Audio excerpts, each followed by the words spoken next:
And the guy at number one is I think he's the clear favourite. He's the 2017 PGA champion around this course. However, and let's look at the big question mark from last week at Innisbrook with Justin Thomas. He was the worst in the entire field when it came to putting last week, which is unlike him. And we were looking at he ended up finishing in a tie for 13th in the end, but the flat stick was just not cooperating for him at all. I wish I could have been last in putting and finished 13th also on tour, Diane. So that tells me a couple of things.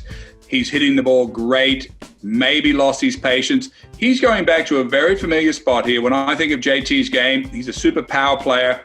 Very powerful 3-wood game off the tee, so he can position himself on a lot of these holes. He just takes these holes, these really giant holes, and makes them go to their knees. He just takes a big bite off of these holes off of one shot. And look, JT won the PGA here. He's a historian. He's a very experienced player. He knows this golf course, and he'll putt better this week. And he's this year's Players Champion.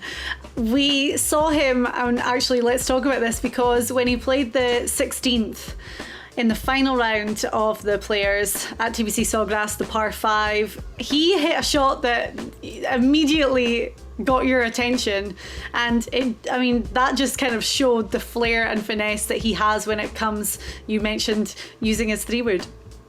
Yeah, he's been working on that. We saw it. It was a sort of a low hook, only gets about 10 feet off the ground, and he's been working on that shot in practice. I saw him do it on Instagram, and he was going to debut it, and he debuted it under the most pressure, and he pulled it off, and he did it again on the 18th hole at the Players Championship. Got a really good bounce and got away with it, but he was the champion. But we'll see if he pulls it out this week. If the fairways are wet, he won't need to. It's an advantageous when you can get a lot of roll on the low shot. So JT has power to boot, and I just think this course is just so made for him. Rory McIlroy was another who won this tournament, and we may talk about him today. We don't know what's going on with Rory, but when you think of this golf course, Diane, his name cannot be left out of the way he plays golf. I saw Justin Thomas hit driver off the deck at the Valspar as well early in the week, so he's not scared of those big clubs.